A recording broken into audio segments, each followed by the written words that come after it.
Hola, ¿qué tal? Muy buenos días a todas y a todos. Bienvenidos. La Comisión Estatal de los Derechos Humanos de Chiapas les da una cordial bienvenida a nuestra plática de los lunes número 39. Esta es una iniciativa que es parte del programa de capacitación para contribuir al fortalecimiento de una cultura de respeto y promoción de los derechos humanos.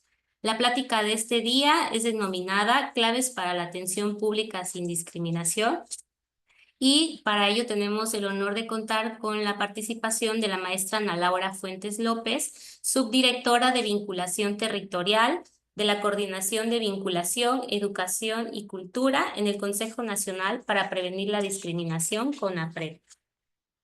Y para dar inicio, escucharemos el mensaje de bienvenida. En este día se encuentra con nosotros la licenciada Marisol Gómez Hernández, secretaria técnica en representación del licenciado Juan José Cepeda Bermúdez, presidente de esta Comisión Estatal de los Derechos Humanos. Adelante, Marisol, por favor. Buenos días a todas y todos. Como comentaba la maestra Laura Fabiola, directora del Instituto de Capacitación, hoy contamos con la destacada participación de la maestra Ana Laura Fuentes López, quien es subdirectora de Vinculación Territorial de la Coordinación de Vinculación, Educación y Cultura del Consejo Nacional para Prevenir la Discriminación, CONAPRED. A nombre de la Comisión Estatal de Derechos Humanos y de su presidente, Juan José Cepeda Bermúdez, quiero agradecer su disposición para colaborar con este organismo. A todos quienes nos acompañan a través de las redes sociales, servidores públicos de los 3 órdenes de gobierno, defensores municipales, muchas gracias, compañeras y compañeros de la CDH. En el marco del Día Nacional contra la Discriminación, que se conmemora el 19 de octubre, nuestra ponente nos hablará de las claves para la atención pública sin discriminación. Es importante que nuestras instituciones y servicios públicos reflejen estos valores para avanzar hacia la inclusión y la equidad. El derecho humano a la no discriminación es un principio fundamental que debe guiar nuestras acciones y decisiones en todos los ámbitos de la vida. Este derecho, consagrado en tratados internacionales, en la Constitución, es un pilar esencial para la construcción de sociedades más justas, equitativas e inclusivas. La no discriminación significa que todas las personas, sin excepción, deben ser tratadas con dignidad y respeto, sin importar su raza, género, orientación sexual, religión, discapacidad o cualquier otra característica personal. Cada individuo tiene el derecho inherente a vivir libre de prejuicios y a acceder a las mismas oportunidades que sus semejantes. Debemos promover una cultura de inclusión donde se valore la diversidad como una fortaleza y educar a las nuevas generaciones sobre la importancia del respeto mutuo y la empatía hacia los demás. Además, cuestionar nuestros propios prejuicios y asumir un compromiso activo para combatir la discriminación en todas sus formas. La atención pública es un derecho de todas y de todos los ciudadanos. Por lo tanto, las instituciones deben ser espacios seguros donde cada persona puede expresarse libremente. Para lograr una atención verdaderamente inclusiva, debemos considerar algunas claves esenciales como la sensibilización y capacitación sobre la diversidad e inclusión. Esto les permitirá atender mejor las realidades de las personas a las que defienden y les ayudará a identificar y desafiar sus propios prejuicios. La atención pública debe ser accesible para todos, eliminar barreras físicas, ofrecer información en formatos que sean comprensibles y accesibles para todas las personas, incluyendo aquellas con discapacidades. La comunicación clara y efectiva es la clave. La atención pública debe ser un espacio donde cada voz sea escuchada y donde se tomen en cuenta las necesidades y preocupaciones de todas las personas. Es importante evaluar constantemente nuestras prácticas y buscar formas de mejorar constantemente. La atención pública sin discriminación no solo es un ideal, sino una necesidad. Al adoptar estas claves, Mejoramos la calidad de los servicios que ofrecemos y construimos una sociedad más justa y más equitativa. Les invito a escuchar a nuestra ponente, quien seguramente nos ofrecerá herramientas y estrategias concretas que pueden ser implementadas en nuestras instituciones para garantizar que todas las y los ciudadanos reciban una atención digna y respetuosa. Estoy segura de que su exposición no solo nos inspirará, sino que también nos motivará y hará reflexionar sobre nuestras propias prácticas y cómo podemos contribuir a una sociedad justa e inclusiva, donde hagamos de los derechos humanos nuestro estilo de vida. Muchas gracias. Muchas gracias, licenciada Marisol, por este mensaje de bienvenida. A continuación, les comparto una breve semblanza de la trayectoria de nuestra ponente. La maestra Ana Laura Fuentes López es gestora intercultural, facilitadora y acompañante de procesos educativos, comunitarios y organizativos. Egresada de la licenciatura en Desarrollo y Gestión Interculturales de la Facultad de Filosofía y Letras. Cuenta con formación complementaria en derechos humanos, trabajo comunitario, metodologías de investigación, sistematización y prácticas narrativas. Tiene experiencia en el acompañamiento educativo a través de la impartición de talleres, capacitaciones y espacios de sensibilización, coordinación de mesas de trabajo y procesos de fortalecimiento de capacidades con personas de distintos sectores. Actualmente está a cargo de la Subdirección de Vinculación Territorial de la Coordinación de Vinculación, Educación y Cultura en el Consejo Nacional para Prevenir la Discriminación, CONAPRED. Maestra Ana Laura, es un honor contar con su presencia y el día de hoy la escuchamos. Por favor, adelante.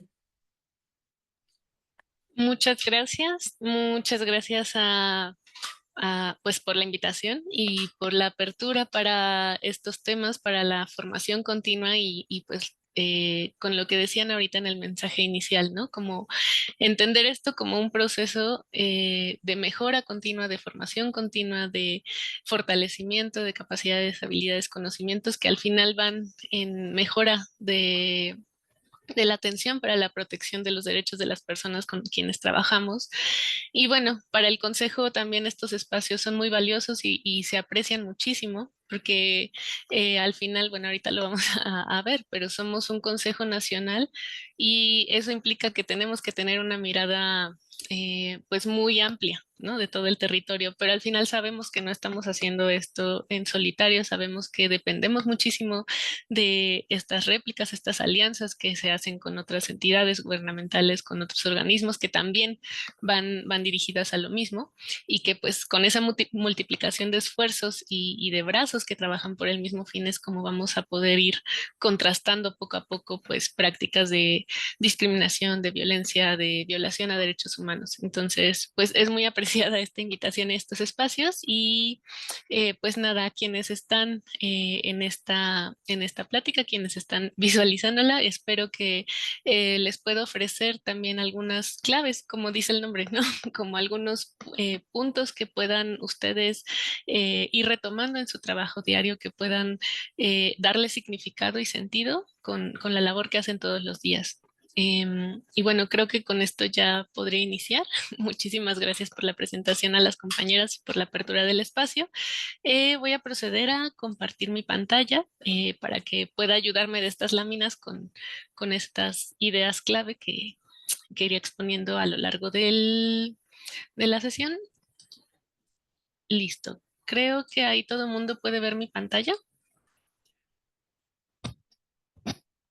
Sí, excelente. Bueno, pues como les decía, estas son algunas claves, algunas también aprendizajes y al final como el recabado de estas experiencias que hemos tenido en el Consejo, especialmente en la Subdirección de Vinculación Territorial, que tengo la responsabilidad de tener a cargo.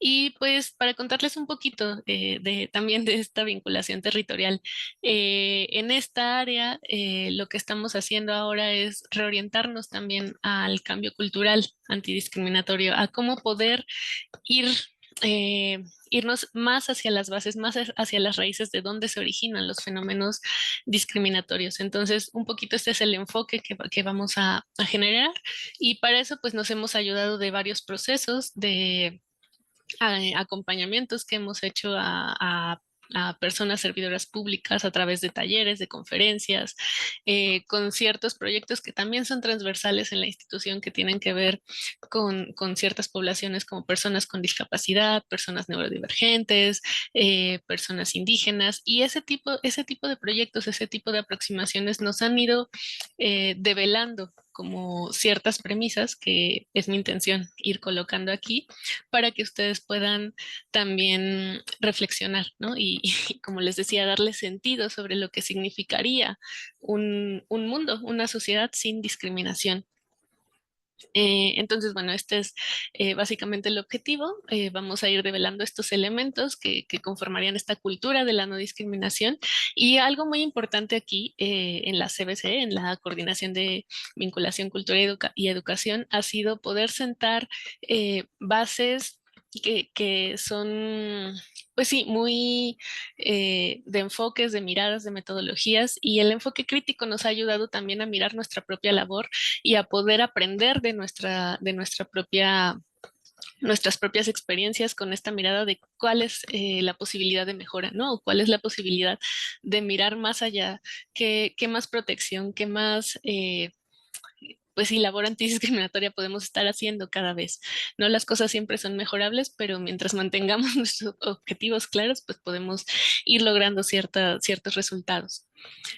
Y bueno, como este antecedente, para quienes no conozcan al CONAPRED, el CONAPRED es esta institución, como les decía, este Consejo Nacional que tiene pues su razón de ser es el promover políticas y medidas que a través del desarrollo cultural y social, y ahorita lo vamos a develar más porque esto es una labor que en realidad es pues muy amplia, ¿no? ¿Cómo vamos a desarrollarnos cultural y socialmente si nuestras raíces, si las bases de la comunicación, de la convivencia, pues tienen ciertos sesgos, ¿no? Que nos hacen compartir, convivir, comunicarnos de cierta manera. Pero la idea es que el consejo, a través de las políticas, de los programas, de la atención directa que da incluso al seguimiento de presuntos casos de discriminación, pueda garantizar y avanzar en esta inclusión y en este derecho a la igualdad, en este derecho a la no discriminación que ya mencionaban al inicio, que tenemos todas las personas. Y bueno, la misión es esta contribución a que todas las personas dentro de este territorio nacional podamos tener el goce de todos los derechos. Todos los derechos para todas las personas han sido parte también de nuestras líneas de campañas públicas, de acción pública. Pues también la idea es que a partir, por ejemplo, de estas colaboraciones podamos ir marcando una pauta en donde podamos ir trabajando en conjunto en los diferentes territorios del país para poder colocar esta agenda de la no discriminación en la importancia, porque al final, pues la no discriminación es algo que nos ayuda a acceder a otros derechos. Es como está establecido en la Ley Federal para Prevenir y Eliminar la Discriminación, que es la ley que nos da origen como institución y que, bueno, este es un paréntesis, justamente este año cumplimos 20 años de existir como institución. La ley se promulgó se publicó, perdón, en el Diario Oficial de la Federación en 2003, pero el Consejo empezó a operar en 2004 ya con su Consejo Consultivo, ya con una presidencia con el organigrama definido. Entonces han sido también 20 años de preguntarnos y mirar hacia atrás, ¿no? Que tanto hemos avanzado. Y sí, han cambiado cosas, pero al final el centro, el corazón de esta razón de ser de la institución es que podamos evitar las distinciones, exclusiones, restricciones o preferencias que se hacen con intención o sin ella, que eso es muy importante. También luego cuando vamos a capacitaciones o a talleres nos dicen como, bueno, pero es que yo no quiero discriminar, es que yo no estoy haciendo nada por discriminar, es que, bueno, también como personas servidoras públicas hay una responsabilidad a estar atentas, no solo a no hacerlo, sino a hacer todo lo posible, todo lo que esté a nuestro alcance para no hacerlo. Y entonces eso ya implica una mirada muy activa, muy involucrada en lo que sucede en nuestros entornos y en nuestras comunidades y con las circunstancias que nos rodeen. Entonces la discriminación, el llamado a la no discriminación es un llamado activo. Y bueno, la ley también nos da como ciertos parámetros para poder determinar casos de discriminación, que al final también es lo que atendemos y que seguramente ustedes como institución de pronto tienen estos parámetros, ¿no? Para poder determinar una violación a derechos humanos que puedan atenderse con estos canales directos.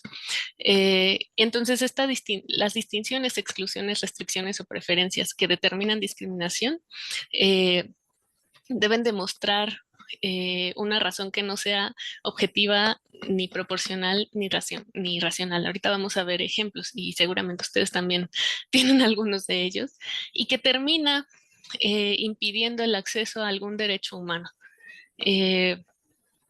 Y bueno, en nuestra ley tenemos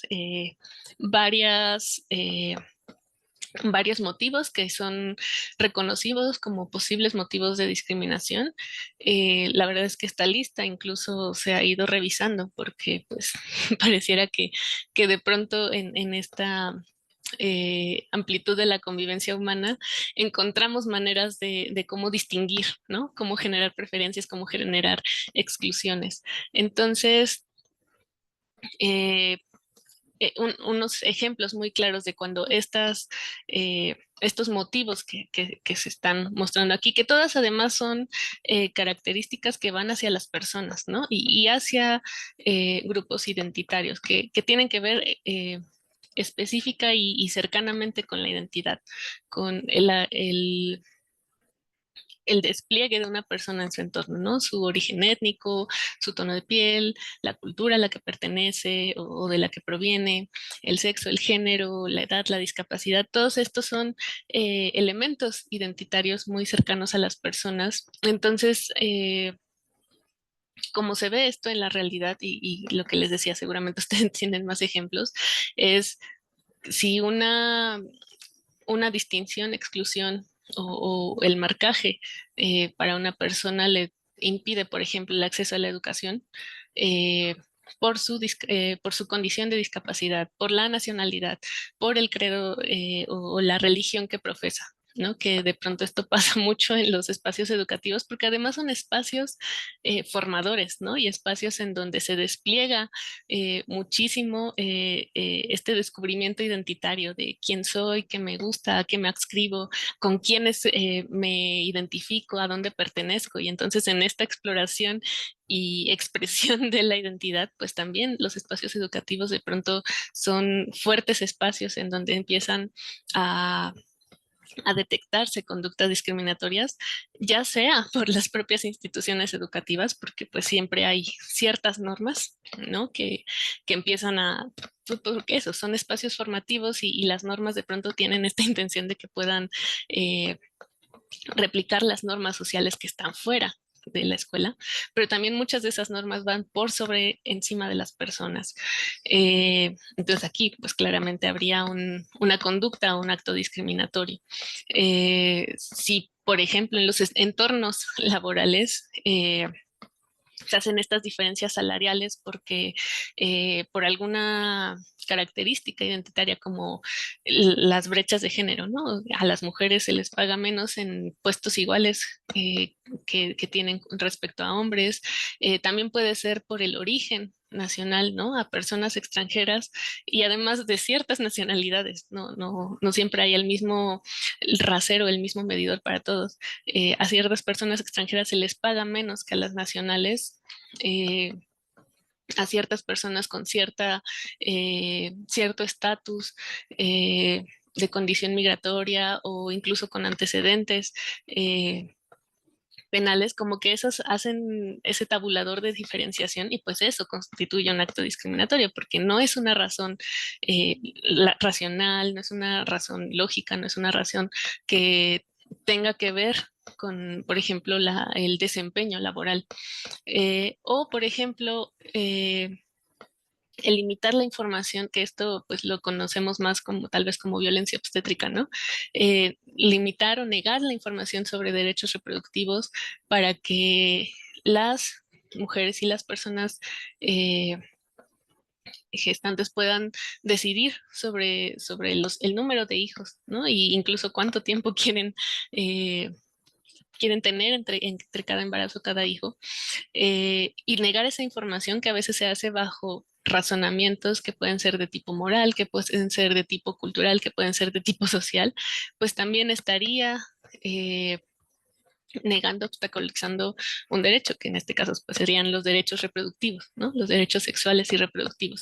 Y estas conductas discriminatorias son muy claras, ¿no? O sea, las podemos ver, las podemos rastrear, alguien lo hizo, alguien lo omitió, alguien lo negó por una razón específica y tiene efectos específicos.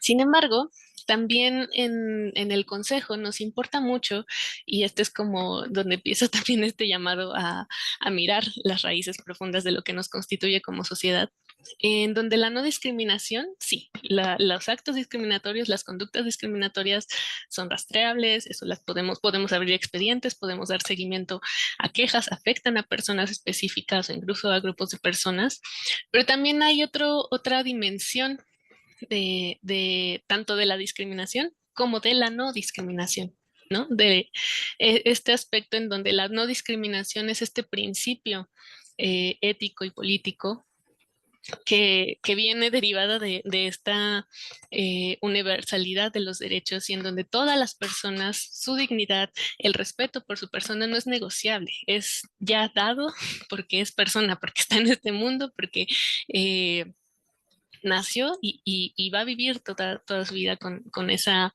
dignidad humana. Entonces, como principio, esta no discriminación nos indicaría que todas las personas pues nacemos en condiciones de igualdad, ¿no? Tendríamos que tener tanto la dignidad como la igualdad siempre de la mano. Y también la no discriminación lo que nos indica es que estamos en este pensamiento como de red, ¿no? Ningún derecho se da por sentado ni por eh, separado. No podemos tener el derecho, por ejemplo, a la educación sin el derecho a trabajo. No podemos tener el derecho y también podemos hablar de de otros derechos que no son necesariamente, que pertenecen a esta dimensión más colectiva, ¿no? O comunitaria, ¿no? No podemos tener el derecho a la vivienda si no tenemos también el derecho a la ciudad o el derecho a un medio ambiente, al medio ambiente sano, limpio, o al derecho a poder tener seguridad en nuestras comunidades. Entonces, la no discriminación lo que nos permite ver son estas tres cosas, ¿no? La dignidad pertenece a todas las personas. En teoría, la dignidad e igualdad están intrínsecamente conectadas para todas las personas y además tenemos que mirar este despliegue de derechos como una red también muy conectada en donde si uno se vulnera, los otros van a tener afectaciones y entonces vamos a empezar a generar como estas afectaciones en red, tal vez no de la misma intensidad. O sea, si mi derecho al trabajo y mi derecho a la educación están siendo vulnerados, tal vez los efectos no sean tan fuertes en uno como en el otro, pero va a haber efectos, va a haber afectaciones. Y algo que nos ayuda mucho como metáfora para mirar la importancia de la no discriminación como este principio rector es que es un derecho llave. ¿No? Si empezamos a hablar de la no discriminación, podemos empezar a hablar de que los paquetes de derechos van amarrados, de que no podemos ir por secciones, no podemos esperar que que una vulneración no afecte a las otras, no podemos negociarlos, no podemos separar esta red de protección para las personas. Y algo que nos permite también empezar a develar esta mirada amplia de la no discriminación es que Además de estas situaciones que estaba refiriendo al principio, en donde hay actos o situaciones muy claras, hechos discriminatorios, también hay una dimensión estructural que es como este efecto a largo plazo y en macro, o sea, en grandísimo, en donde tenemos que empezar también a mirar cómo hay elementos más profundos que pueden estar sosteniendo la discriminación, las estructuras de poder, por ejemplo, que eso lo podemos ver más a nivel global, ¿no? Como que cómo se toman las decisiones económicas, políticas, de transporte, de comercialización, quiénes tienen la voz y qué intereses están más representados versus cuáles otros no están siendo tan representados y entonces termina habiendo un desbalance, ¿no? ¿No? De poder. Una violencia generalizada, la discriminación estructural puede generar situaciones o puede generar más bien ambientes en donde es no sé, la violencia hacia las mujeres, por ejemplo, puede afectar a niñas muy pequeñas y puede afectar a mujeres mayores con avanzada edad y va a haber muchas diferenciaciones, ¿no? Entre las condiciones de estas mujeres, pero la violencia de género es un tipo de violencia generalizada, ¿no? De alguna manera está permeando en las vidas de todas las mujeres de diferentes maneras y con diferentes impactos, pero ahí está. Y permite también violencias mucho más focalizadas, ¿no? Como esta violencia de género hacia las niñeces, pues va a tener ciertas formas y ciertos impactos, y la violencia hacia las mujeres jóvenes, por ejemplo, va a tener otra fuerza, va a tener otras expresiones. Los patrones de exclusión, que tiene que ver con esta constancia en quienes están siendo dejados y dejadas fuera, de qué espacios, por qué razones, ¿no? Como por ejemplo las representaciones políticas. Ahora que este año fue muy, pues que estuvo mucho el tema de la representación política, de los derechos electorales, como históricamente quienes han tenido que poner muchísimo más esfuerzo para llegar a esos espacios de representación, de toma de decisiones y bajo qué condiciones, ¿no? Incluso algo que seguíamos mucho aquí en el área era esta parte en donde las cuotas de representación están hechas para poblaciones que han sido históricamente discriminadas, como personas migrantes, mujeres, personas con discapacidad, personas indígenas. Sin embargo, dentro de esas cuotas que ya están establecidas por el Instituto Electoral y que tienen que cumplir los partidos, muchas de esas personas no llegan. O sea, a pesar de que estén las cuotas, no llegan, no las reclaman. Y no es tanto un asunto de que no quieran, sino que históricamente han sido tan excluidas o tan excluidos que para poder tener dentro de un partido político una suficiente cantidad de personas que se reconozca afromexicana, indígena, persona con discapacidad y que a su vez pueda concursar o pueda poner su candidatura para eso, para ser para una diputación o algo así, ni siquiera son suficientes, ¿no? Porque desde abajo o desde antes, desde otros procesos anteriores, ya ha habido exclusiones. Entonces, están las cuotas, pero no están las personas, porque la exclusión no se muestra solo ahí, se muestra desde mucho antes, ¿no? Desde quienes tienen el suficiente acceso a educación, a formación política, a poder organizarse de manera que ya estén ahí para poder ocupar las cuotas. Y bueno, también está esta otra parte en donde incluso esas cuotas terminan siendo unas medidas que se aprovechan por personas que no tienen ninguna de esas ascripciones, ¿no? También algo que rastreamos este año fue como muchas diputaciones que estaban dadas por esta medida de inclusión a personas con discapacidad, pues no, en realidad las personas que las ocuparon y las ganaron no tenían ninguna condición de discapacidad, o cuando se les preguntó por ella, hablaban de cosas que también terminan reproduciendo pues discursos excluyentes y discriminatorios, como, bueno, es que mi discapacidad es que uso lentes, ¿no? O mi discapacidad es que tengo hipertensión. Y entonces pues ahí no es una cosa tanto de si la persona lo está haciendo o no por, por maldad, es una cosa de cómo un discurso, perdón, como una medida política de inclusión, de política pública, pues termina siendo utilizada para repetir esos patrones de exclusión y además bajo discursos pues que terminan haciendo todavía menos o victimizando a las personas que deberían de estar ahí o que deberían de representarse ahí.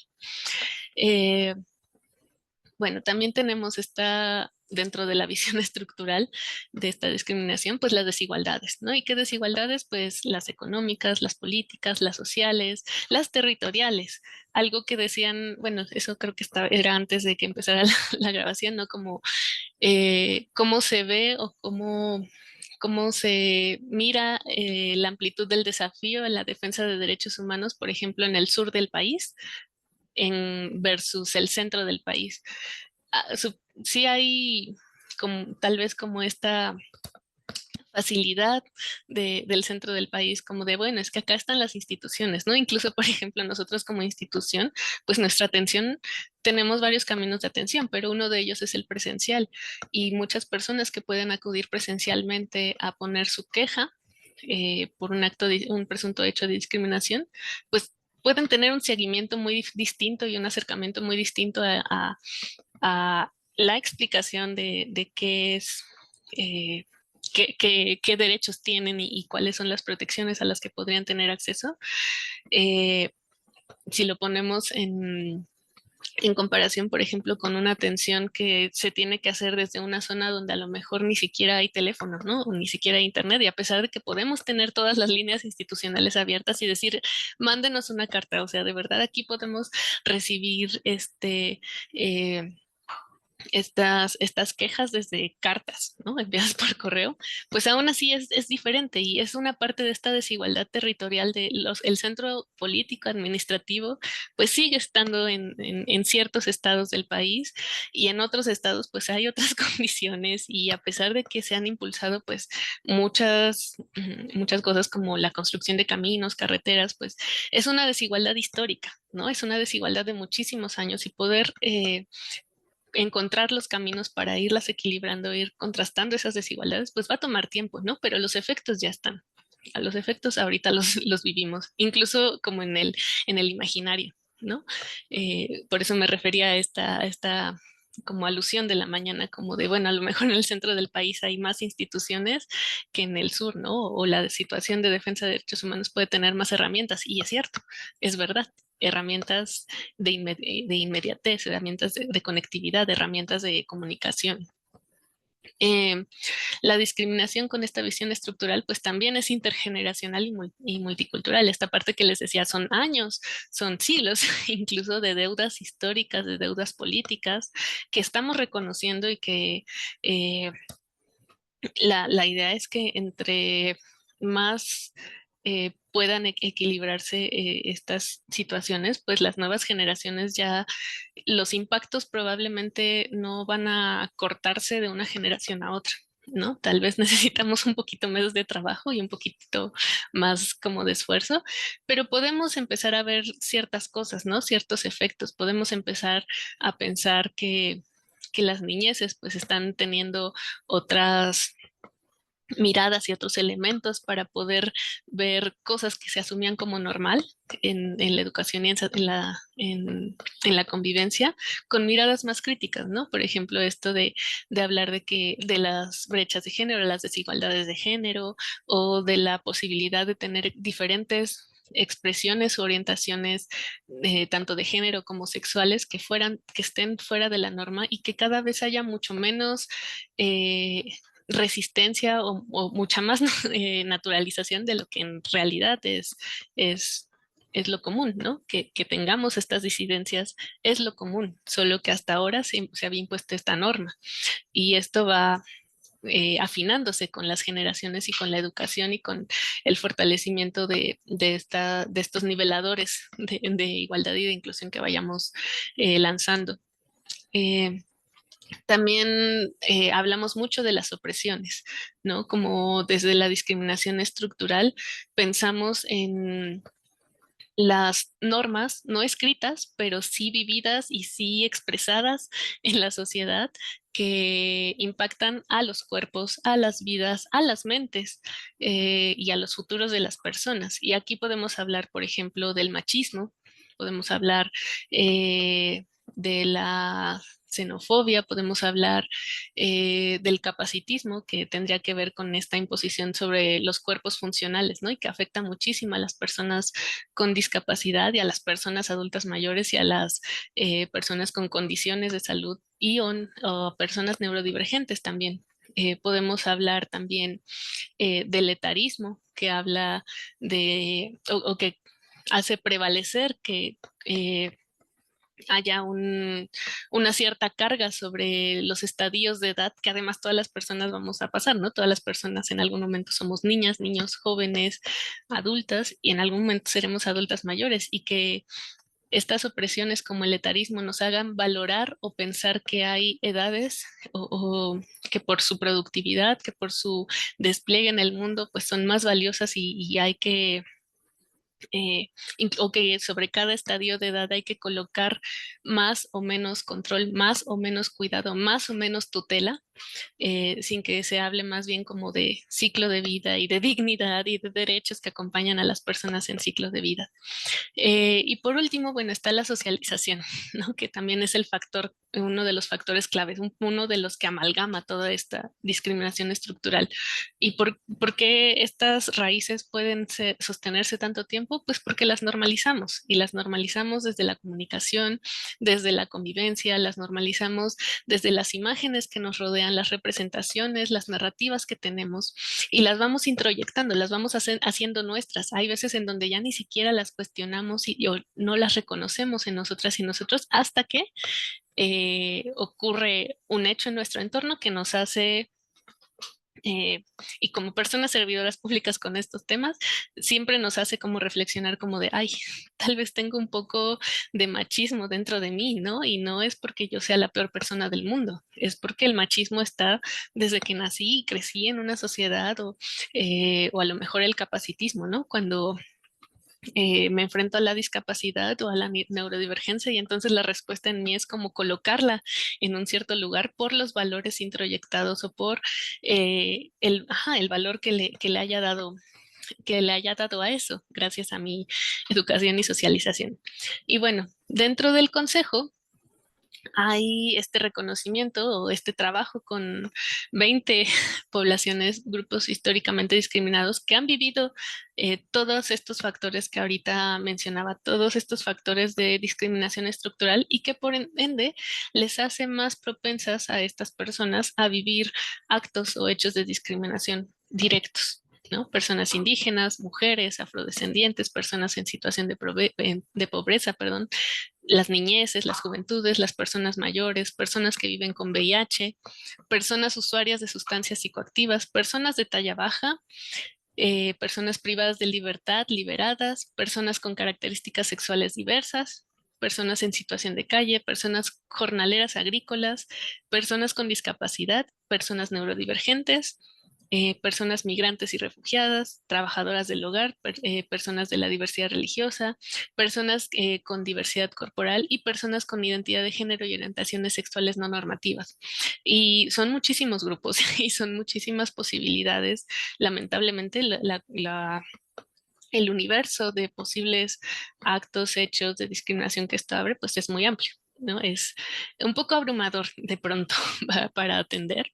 Entonces, un poquito aquí el anclaje que hacemos o como el punto de aterrizaje que hacemos en esta área de vinculación territorial es poder mirar esto que les decía, ¿no? Como lo que mantiene unido todas estas sí, todos estos elementos de la discriminación estructural es la normalización de estas narrativas discriminatorias, ¿no? A través de la socialización.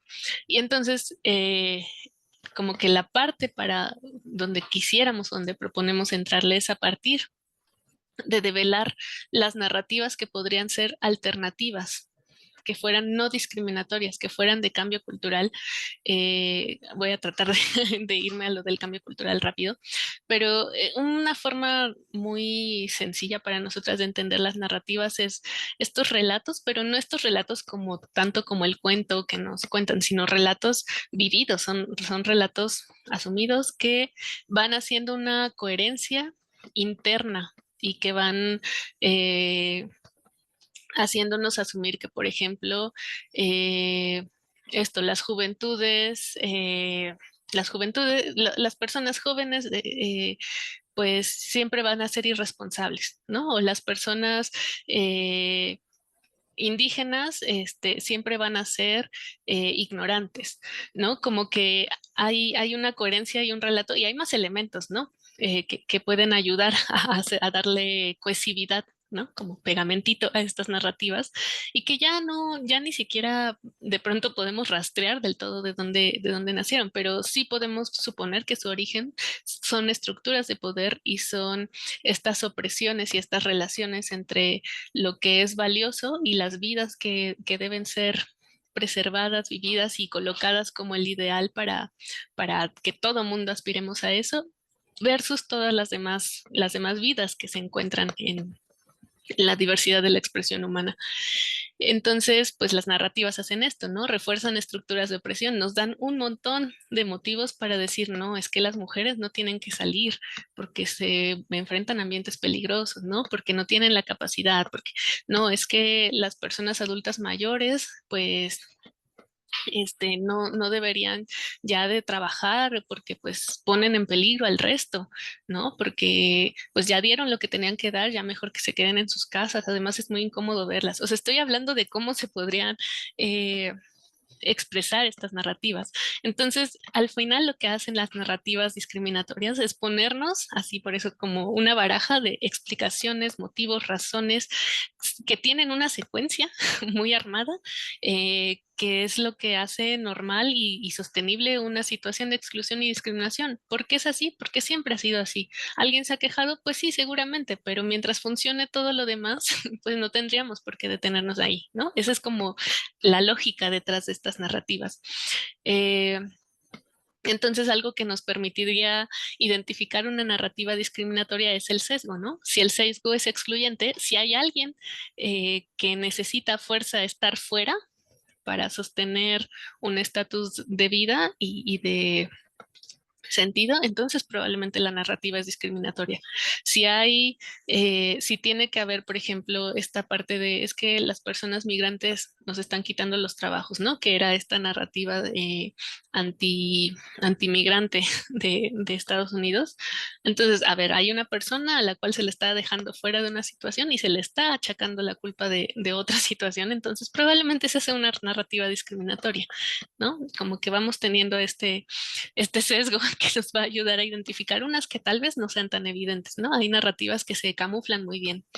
Y bueno, algo que hemos hecho mucho justamente en el área es tratar de enfocarnos en estas narrativas antidiscriminatorias, que podríamos pensarlas como narrativas alternas a la visión estructural y profunda de la discriminación, en donde no solamente es que tengamos que contar nuevos relatos, es que estos relatos tienen que sostenerse en nuevos sentidos y significados con el mundo. Por ejemplo, la diversidad, ¿no? La diversidad desde un relato discriminatorio se ve como una amenaza, como la culpable de que no podamos llevarnos bien. Es que la gente debería de dejar de pensar tan diferente, ¿no? Porque pues nunca nos ponemos de acuerdo. Ah, pues esa razón proviene de una narrativa discriminatoria, porque la diversidad es un hecho humano. Es un hecho que ha existido desde el principio de los tiempos y cada vez nos vamos acercando más a al asunto de que la diversidad también nos da razón de vida a la humanidad, ¿no? Es este como esta fuerza multiplicadora de la capacidad que tenemos las personas infinita de ponerle distintos colores, sesgos, palabras al mundo y llegar a distintas soluciones desde puntos muy, muy diferenciados de vista y de vida. Y bueno, la propuesta, claro, sería que una narrativa alterna antidiscriminatoria pues tuviera de base todo esto que hablábamos al inicio, ¿no? Un entendimiento de los derechos humanos desde la igualdad, la justicia social y la defensa de la dignidad de las personas.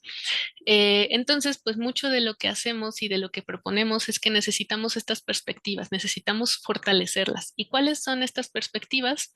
Pues la perspectiva intercultural, que nos habla de estos otros relatos sobre la diversidad, donde la diversidad no es el problema, la diversidad es un hecho al que nos tenemos que enfrentar y solo tenemos o tendríamos que tener mejores maneras de gestionarla sin estar violentando justo a esta diversidad. Una perspectiva de igualdad sustantiva en donde no se quede solo en el papel, donde de verdad se hagan acciones que lleguen en efectos de vida a las personas, un enfoque diferenciado que nos permita también reconocer que las necesidades, las opiniones y los intereses de diferentes sectores de la sociedad pues sí, son distintas, ¿no? No le podemos entrar con la misma intención a todo o con la misma querer cubrir ciertas necesidades de la misma manera. Una perspectiva interseccional en donde miremos que también nuestras identidades pueden ser cruzadas por varias categorías, varias pertenencias y que además va cambiando según la situación de vida que vayamos viviendo, ¿no? O sea, puede que yo en este momento sea una persona joven en un cierto territorio, sin una discapacidad, pero también puede que haya otras categorías identitarias en mí que vayan importando según el contexto, ¿no? Que vayan cruzándome. O sea, lo que me cruza a mí como mujer, lo que me cruza a mí como persona joven, lo que me cruza a mí como persona servidora pública incluso, lo que me cruza desde mi origen, de mi familia y de mi historia, que también, de mi familia, que pues también tiene mucha migración, por ejemplo, son eh, reconocimientos únicos que el lugar que me hacen tener en el mundo pues es muy específico y también las violencias y las discriminaciones a las que me hacen propensa pues también son muy distintas a las que cada persona que está ahorita viendo esta plática pues pueda tener, ¿no? Estas adscripciones o estas categorías identitarias. Una perspectiva de género que, bueno, es altamente importante y que lo estamos viendo muchísimo en el discurso público, ¿no? Hay una deuda histórica grandísima hacia, no solamente hacia las mujeres, sino hacia todas las personas que por razón de género han sido violentadas, se han sido oprimidas, han sido excluidas de muchos espacios importantes de la vida social y cultural. Y también tenemos para nosotros, para el Consejo, es importante hablar del principio del interés superior de las niñeces y las adolescencias, porque al final desde ese momento, desde ese momento sería importante que pudiéramos empezar a construir ambientes antidiscriminatorios con este sentido de cambio cultural. Voy a irme adelantando porque veo que ya estamos como cerca al tiempo y entiendo que es muy importante también para mí poder leer sus comentarios. Básicamente, algo que mencionamos todo el tiempo desde vinculación territorial es que necesitamos un cambio cultural.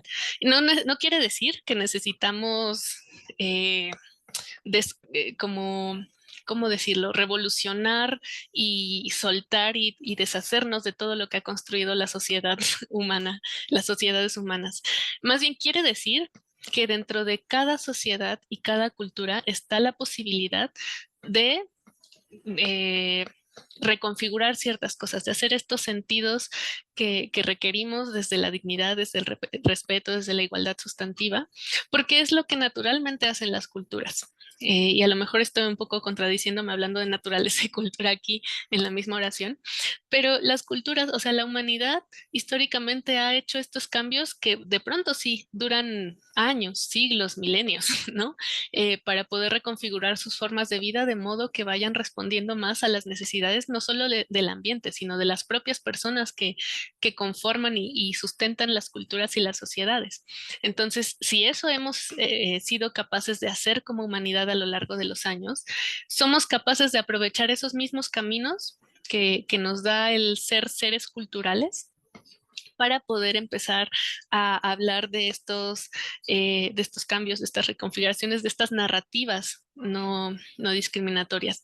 Y a lo que vamos es a poder reconocer estos mecanismos que tienen todas las culturas y desde ahí empezar a hablar. Por ejemplo, el diálogo, ¿no? Tenemos la capacidad de diálogo porque dialogamos todo el tiempo como seres culturales y sociales con el ambiente, con el otro que está a mi lado, con otras sociedades y ese diálogo pues tendría que ser más intencionado, ¿no? Y tendría que ir más direccionado a construir un mejor estado de bienestar para todas y todos. El reconocimiento es decir, esta parte de, ok, hay otras y otros fuera de mí que tienen otras formas de vida y es importante, ¿no? Son tan importantes como las propias, las mías. Esta perspectiva de lo local y lo global que nos ayuda también a poder medir los impactos de lo local van hacia lo global y viceversa, porque somos un mundo conectado y cada vez más, ¿no? Con las tecnologías. La participación en donde, bueno, cada sociedad ha establecido ciertos caminos o mecanismos y aquí sería la parte de garantizar que en esa participación pues estén efectivamente todas las personas, ¿no? Que por ejemplo el uso de la voz pública no siga siendo solo bajo o para ciertos sectores o ciertas identidades, sino que puedan ser mecanismos en donde precisamente se sustenta el reconocimiento de las necesidades de las personas y estos mecanismos de trato y convivencia, ¿no? Que poco a poco también nos van a ir a hacer, digamos que nos van a ayudar a saber a qué sabe, ¿no? Cómo se ve una sociedad sin discriminación, con igualdad sustantiva. El trato y la convivencia es al final el lugar en donde se muestran, ¿no? Se materializan estas intenciones de construir esta sociedad o, bueno, este mundo diverso donde se respeten los derechos de todas las personas. Voy a irme ya como hacia el final porque creo que estaba yo muy optimista con el tiempo y con mi, mi habla y mis láminas, pero bueno, ya pensando más como en esta pregunta que hablaba, ¿no? Que les decía al principio, hemos hecho muchísima reflexión en el área y en el consejo en general de que los territorios nos enseñen. Sí, nosotras desde acá sabemos ciertas cosas, tenemos ciertos planteamientos, tenemos una misión, una visión y una dirección de política pública, pero las localidades y los territorios también nos enseñan cosas. Al final es este intercambio, ¿no? Que va con el cambio cultural. El diálogo no va solamente en una dirección, va de ida y vuelta. Entonces, al momento de planear, implementar, evaluar e incidir, nos hemos dado cuenta que necesitamos, pues, creo que si me voy a ir a esta, necesitamos poder hacerlo con mirada antidiscriminatoria, que tendría que ver con todo esto que les platiqué, no con esta realidad de que no basta solamente con intencionar la no discriminación como algo que ocurre, sino tiene que ocurrir dentro de nosotras, tiene que hacernos pensar sobre los sistemas de opresión que nos atraviesan, sobre las violencias generalizadas que existen a nuestro alrededor, sobre la socialización y la internalización que tenemos de muchas estructuras, con esta intención de cambio cultural, que es esta parte de cómo podemos pues sí, a hacer cositas que vayan como permeando estas raíces profundas de la sociedad, la cultura y que se manifiesten en la convivencia, en la socialización. Y con enfoque intercultural, que es esta narrativa alterna de que la diversidad no es el problema, ¿no? La diversidad al contrario, es una situación con la que todas y todos vamos a vivir siempre y que la requerimos porque es parte de la expresión humana.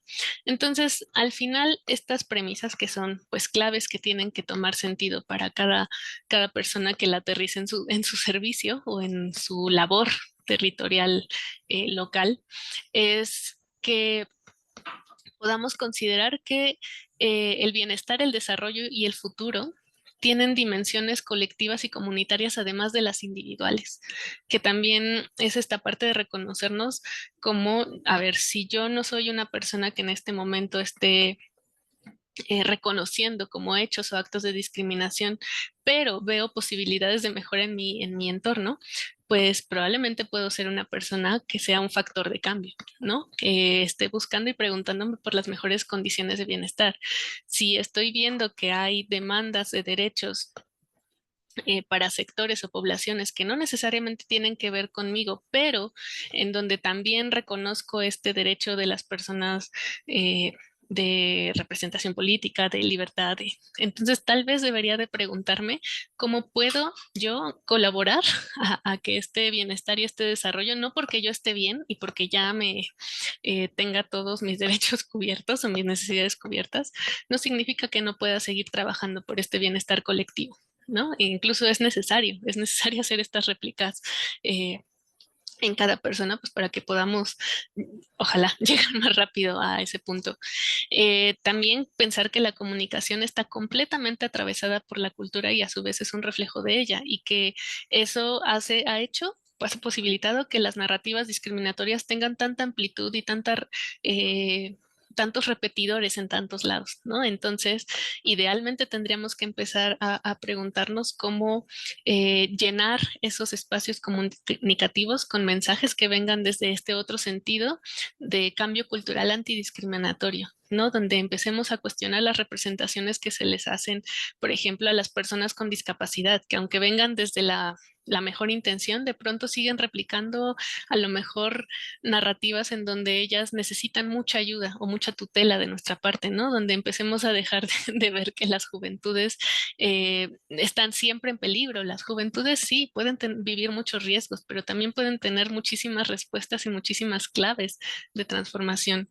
Eh, reconocer que hay redes dinámicas de convivencia interna en intersecciones locales y territoriales. O sea, hay, siempre va a haber algo más que aprender de cómo alguien está en algún lugar tal vez muy focalizado, construyendo este proyecto colectivo de bienestar y desarrollo. A nosotras nos ha servido, por ejemplo, mucho ver cómo las propias poblaciones se han organizado para la defensa de sus derechos y desde ahí decir, ok, estas personas ya se están organizando, entonces tal vez lo que menos necesiten ahorita es que yo les venga a hablar de derechos humanos, tal vez lo que les importa es más sistematizar experiencias, ¿no? Porque a lo mejor eso es una herramienta que les pueda servir más para poder documentar su propio saber y entonces llevarlo o comunicarlo para lo que sirve la documentación. Entonces, esa posibilidad de reconocimiento nos hace como poder tener mejores posibilidades de interacción, de atención, de planeación, incluso de proyectos.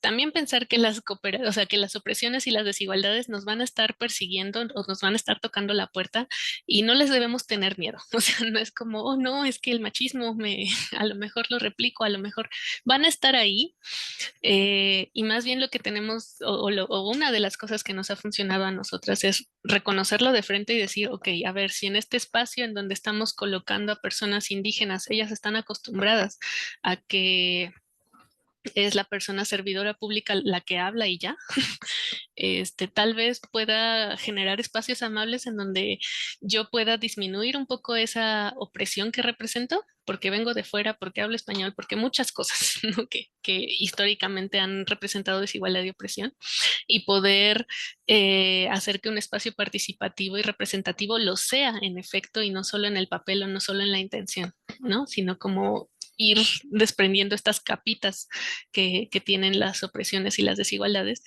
y por último, una premisa que nos ha servido a nosotras también es entender que el conflicto siempre va a estar ahí, de facto, o sea, a lo mejor no en la misma intensidad o no en la misma manifestación, pero si estamos hablando de diversidades y si estamos hablando de diferencias de identidades, de personas, de grupos, es posible que tengamos pues roces o diferentes puntos de vista. Entonces, la importancia no es evitar el conflicto, sino es encontrarlo como un espacio de diálogo y poder tener estos mecanismos en donde lo podamos abordar, en donde incluso nos vayamos tres preguntas atrás, ¿no? Como ¿por qué piensas lo que piensas o por qué haces lo que haces? Sin que yo esté calificando de antemano, sin que tú estés asumiendo que yo voy a hacer algo con eso que tú no sabes y que yo sí sé. o sea, tener estos mecanismos reguladores del conflicto, pues nos ayuda más a que sean espacios de transformación, a que sean solo espacios en donde ya aquí no se pudo hacer nada, aquí no se pudo atender a la persona, ¿no? Es un poquito de esperarlo para poder abordarlo.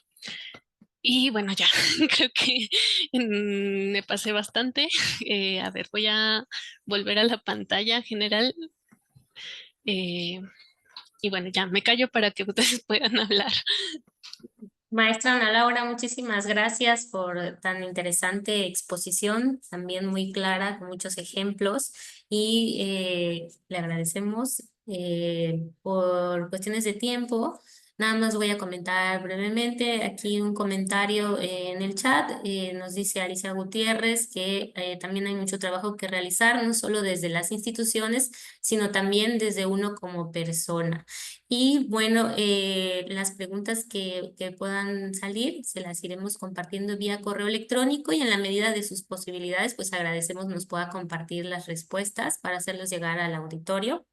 Y en este momento daremos paso a los comentarios finales y entrega del reconocimiento. Esto será a cargo del licenciado Juan José Cepeda Bermúdez, presidente de la Comisión Estatal de los Derechos Humanos de Chiapas. Por favor, presidente.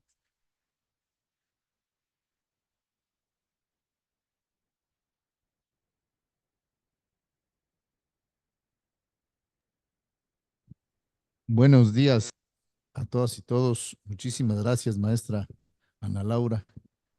Te agradezco enormemente y ofrezco una disculpa por no haber podido estar desde el inicio de la plática por agenda de la mañana. Siempre se me complica días lunes, pero quiero agradecerte y sumarnos a los 20 años del Consejo, sumarnos al llamado a la no discriminación.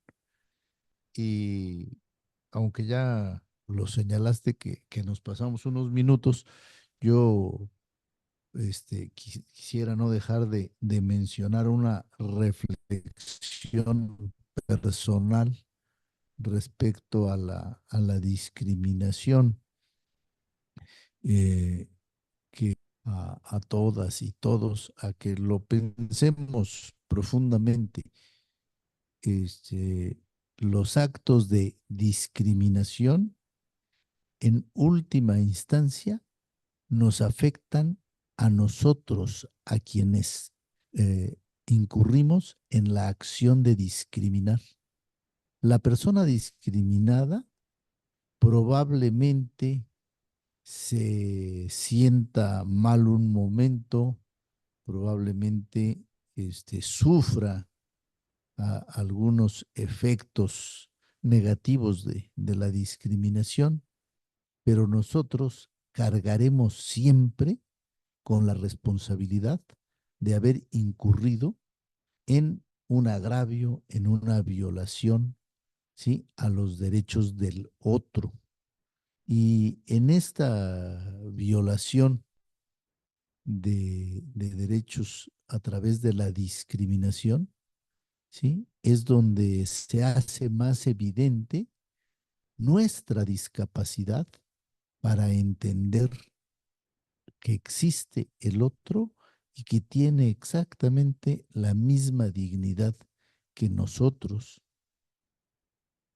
Cuando incurrimos en actos de discriminación, lo hacemos porque no tenemos la madurez para entender la existencia del otro y recordar que somos el otro de las otras personas.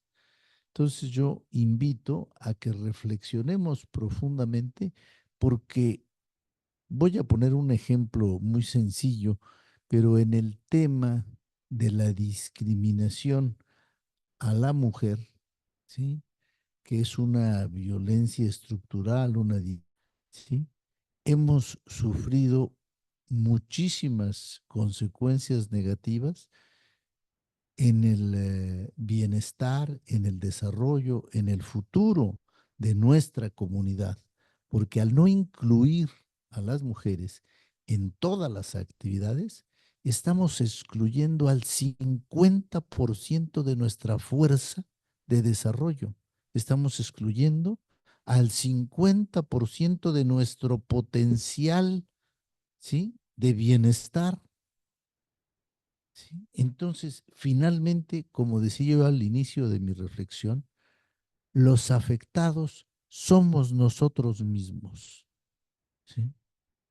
Porque bien dijo la maestra Ana Laura, este, este efecto, ¿sí?, se da a través de la comunidad, tiene un efecto comunitario, un efecto en la sociedad.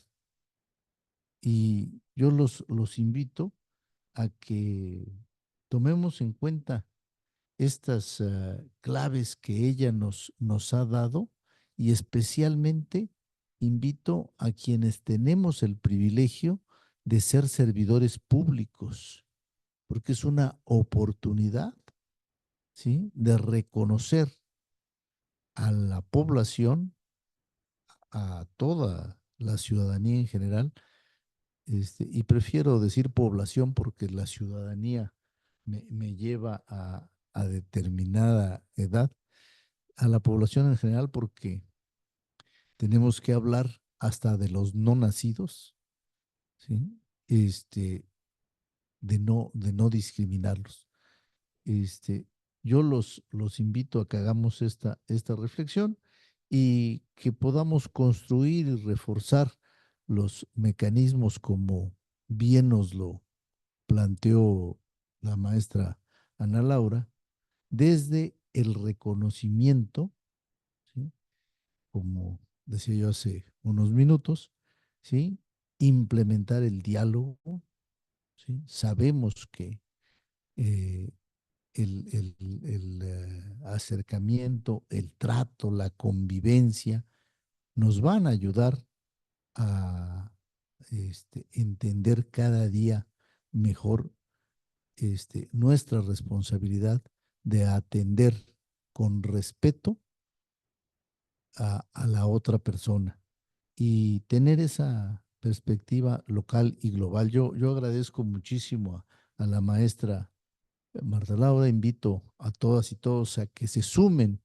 a este llamado a la no discriminación y que participemos en construir una sociedad en la que se construya esa cultura de atención pública con respeto a los derechos humanos. Muchas gracias, maestra Marta Laura, una excelente exposición. Creo que nos faltó un poquito de tiempo, pero le pediría yo a la maestra Laura Fabiola que nos haga favor de poner en pantalla el reconocimiento que hacemos de parte de la Comisión Estatal de los Derechos Humanos a la maestra Ana Laura Fuentes López por impartir la plática Claves para la Atención Pública sin Discriminación, y que estoy seguro que en este caso en el que tuvimos la oportunidad de escuchar una excelente presentación, pues no es solo la firma del presidente de la comisión. Yo creo que lo suscribimos todos quienes tuvimos la oportunidad de escuchar la maestra, y le haremos llegar físicamente el reconocimiento, pero lo damos a conocer a través de esta plataforma para que al despedirnos reciba usted el reconocimiento de todas y todos quienes tuvimos la oportunidad de escucharle. Una excelente semana y muchas gracias por participar en las pláticas de los lunes. Muchísimas gracias, Eh, presidente, por este perdón, mensaje de cierre. Adelante, maestra, adelante. Escuchamos. perdón, es que es como que se encima el audio un poquito, pero nada, quería agradecer también como la escucha, la disposición y pues este trabajo entre colegas también. este diálogo, que hoy no hubo tiempo ya de preguntas, pero pues espero que el diálogo se genere también en los equipos y en los lugares a donde cada quien incide e impacta. Perfecto, muchas gracias, maestra Ana Laura, muy agradecidos con usted. Queremos pedirles brevemente a quienes nos acompañan en la audiencia, si tienen la posibilidad de abrir su cámara, daremos unos breves segundos para hacer una captura de pantalla de todos los que estamos aquí conectados.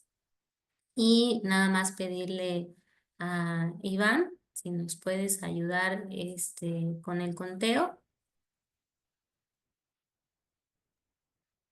Contamos 3 segundos. 3, 2, 1.